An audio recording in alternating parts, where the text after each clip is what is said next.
Hello everyone, আজকে তোমাদের আর একটা স্বাস্থ্যকর পানীয় ড্রিঙ্কস দেখাচ্ছি। দেখো, সকালবেলা এখন একটু সর্দি কাশি লাগার ধাত সবারই হচ্ছে, কারণ সামনে শীতকাল আসছে, বৃষ্টি সদ্য সদ্য গেল।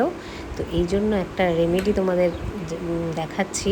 দেখো, এখানে তুলসী পাতা, আদা নিয়ে অনেকটা জল আমি ফুটিয়েছি।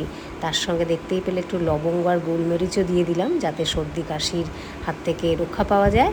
এরপর যাদের বাড়িতে নীলকণ্ঠ ফুল আছে বা অপরাজিতা ফুল আছে, সেই ফুলগুলো ভালো করে ধুয়ে এর মধ্যে কিন্তু দিয়ে দেবে। এটা কিন্তু প্রচণ্ড ভালো, শরীরের জন্য অ্যান্টিবায়োটিকের মতন কাজ করে। তো এবার দেখো, আমি ছেঁকে নিচ্ছি। ছেঁকে নেওয়ার পরে দেখতেই পাবে একদম নীল রঙের একটা চা বা পানীয় তৈরি হলো। দেখো, আমি কাচের গ্লাসে নিয়ে নিয়েছি, আর আরেকটা কাচের গ্লাসে আমি আরেকটু অল্প একটুখানি নিয়ে এটা কিভাবে লেবু দিয়ে চেঞ্জ করা যায় কালারটা। দেখো, একটুখানি লেবু দিলাম, যেই এটা অ্যাসিডিক হয়ে গেল, কালারটা পুরো চেঞ্জ। দেখো কেমন ভায়োলেট কালার হয়ে গেছে, একটা নীল একটা বেগুনি। দেখতেই পেলে দুটোই কিন্তু সমান উপকারী। করে দেখ।